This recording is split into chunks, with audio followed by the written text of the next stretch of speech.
Lethal Zone in State of Decay 2 is really challenging. It is the highest level of difficulty in the game and survival is difficult.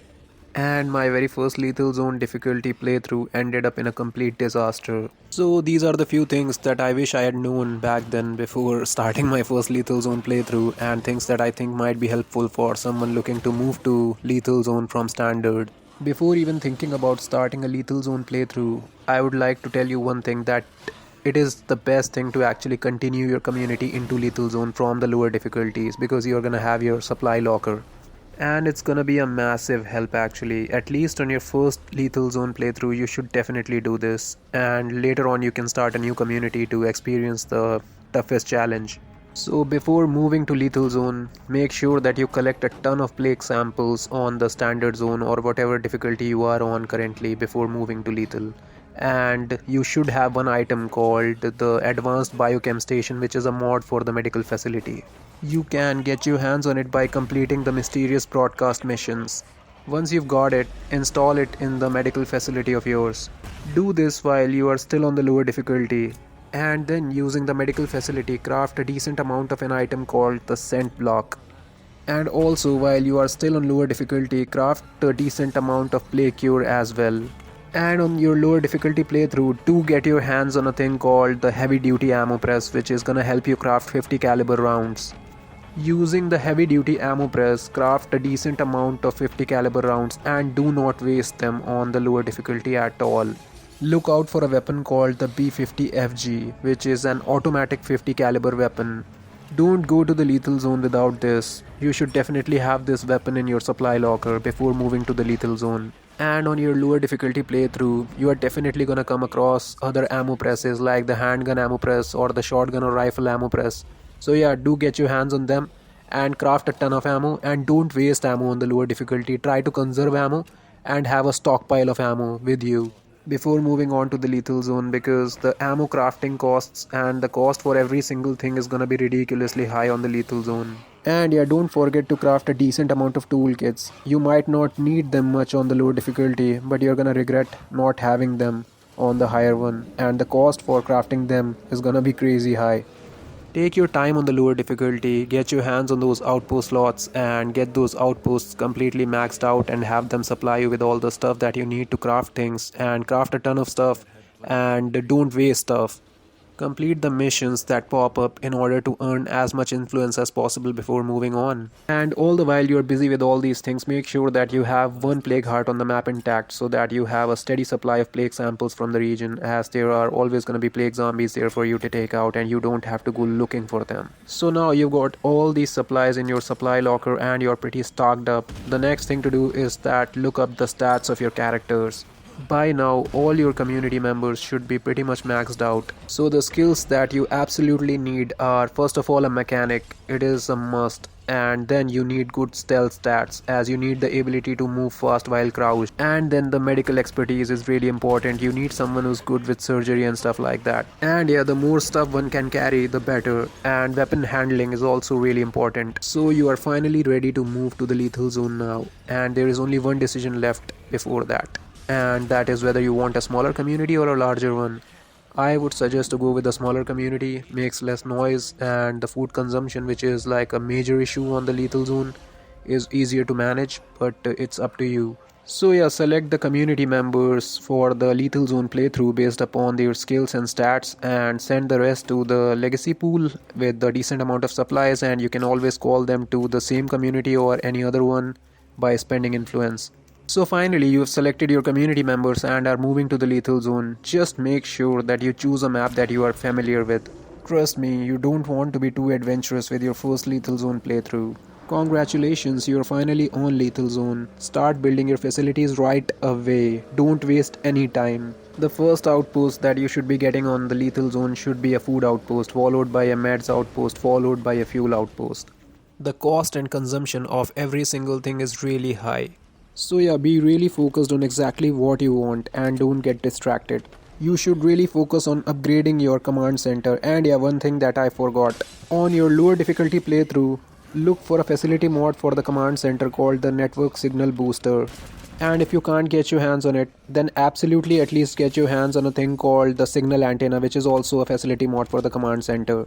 These mods will give you additional outpost slots and it will make life so much more easy. So you are now ready to take out your first plague heart on the lethal zone. Just make sure that you have all these items that I mentioned in your inventory. Scent block, strong painkillers or the bandages along with plague cure. The weapon of choice is obviously gonna be B50FG and you're gonna need at least 15 rounds, 1550 caliber rounds in order to take out a single plague heart. So yeah, do keep that in your mind. Then in the secondary category, my personal choice is the sighted P07, which is a 9mm pistol with an advanced suppressor, and don't even think about going out there without suppressors on your weapons. You should have a decent amount of ammo for this secondary weapon, and it can be any weapon of your choice, doesn't matter. It should be durable, and that is pretty much it, but just make sure that you have enough ammo. Then you should have a strong backup weapon in your inventory.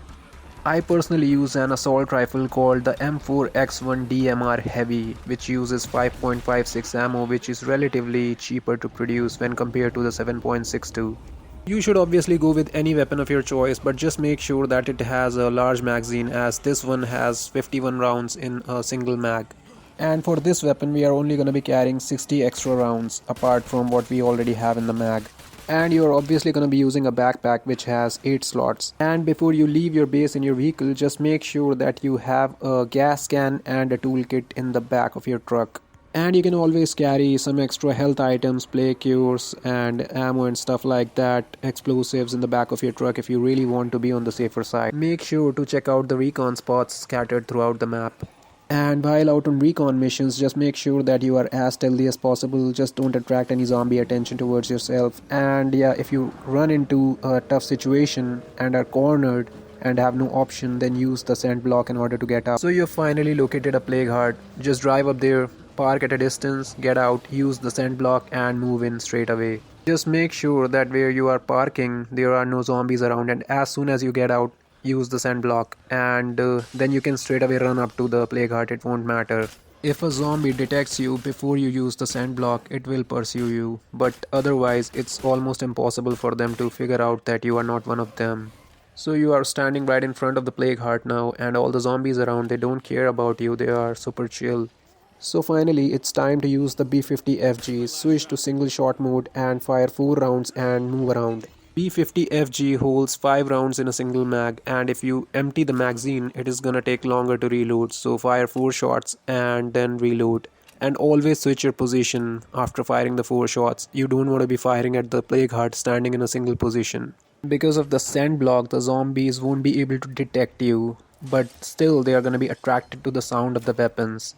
So it's really important to move around. They are always gonna chase sound, and yeah, if a special infected or a zombie gets too close, like right in your face, they are gonna detect you.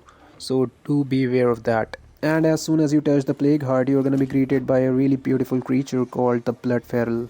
This version of the feral is like super nasty with an armored head, so yeah, headshots in order to expose the weaker part of his head, and then a headshot to finish him off. But it's like really tricky because he moves around so fast. But because you are using the scent block, it's really hard for him to detect you. And even if he does, you have that 50 caliber firepower, it puts him down pretty quickly. But if he doesn't detect you, don't waste any shots on him and just take out the plague heart and leave the area. Leave the area without checking out what you're getting out of the plague heart. You can always come back for the supplies from the plague heart later. The effect of the scent block lasts for about 5 minutes. That means that you can always take out at least a couple of plague hearts before needing to use another one. Using the scent block will give you some degree of plague infection, but don't worry about that. And you're only gonna use the plague cure if you are 100% infected and the timer starts. If the timer starts, straight away take the plague cure right then. If you've taken major damage to your health, don't push your luck at all. Just head back to base and switch your survivors. And yeah, one more thing to remember is that whenever you are left with the last bottle of plague cure in your inventory or the last health item in your inventory, just straight away head back to the base. Don't risk it at all.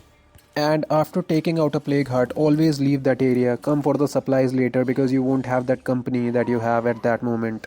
Be really careful while driving. The vehicles are ridiculously weak on the lethal difficulty. And stay far away from the bloaters. They are really nasty. And while driving, always be on the lookout for the bloaters because they are gonna mess you up pretty bad. And while driving, if your vehicle is badly damaged and catches fire, then keep in mind that you have 30 seconds before it blows up, so don't jump right away, get to safety and then get out. And yeah, when I lost a vehicle for the first time, I thought that all the supplies in it were gone, but you can always access the back of the truck and you can repair it, so it doesn't matter if it blew up. If you have the toolkit which I said is necessary before you leave, you are always going to be able to repair it.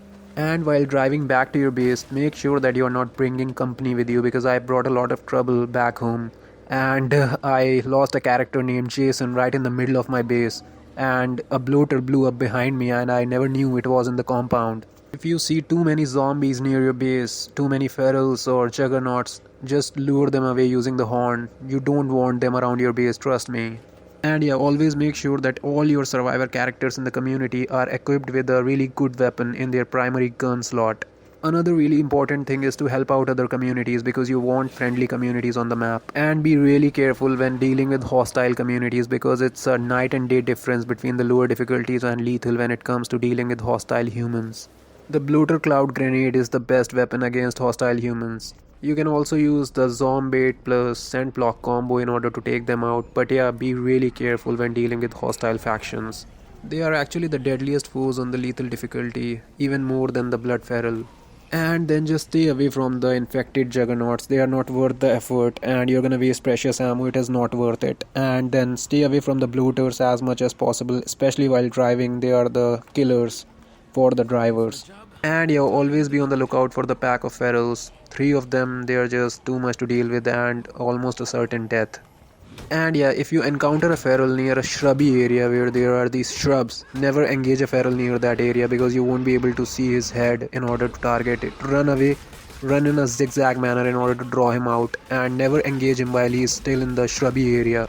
And one last tip, which is a bit sadistic but a tip nonetheless. If you've run out of sand block or are running really low on it, then you can always hire an individual from a friendly community. By spending 100 influence, you can hire them and take them with you on your plague heart missions, and they are always gonna divide the zombie attention. You know what I mean? One thing to know about them is that as long as you are in stealth mode, they are gonna remain stealthy and quiet. But as soon as you get up on your feet, they are gonna start engaging zombies nearby, so that is something to keep in mind. Another benefit of having them with you on these plague heart missions is that you're gonna be able to trade with them on the go, which is a huge advantage.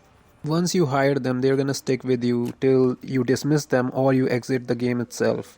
What weapons do you use to take out the plague hearts in lethal zone? Do let me know down in the comment section. These were some strategies that worked for me dealing with the lethal difficulty, and please share yours down in the comment section. And I'm still quite new to the game actually, I bought it back in October only. So yeah, this was kind of like for the noobs by a noob. The lethal difficulty is like really challenging but really addictive. I mean, it really entices you once you kind of figure out some things about it. And the sense of accomplishment it provides on completion is fantastic. And even the failure on the lethal zone is like a story of its own. Anyways, leave a like if you enjoyed the video, and if you love State of Decay 2, definitely check out this video next on the end screen. Thank you very much for watching. Peace out.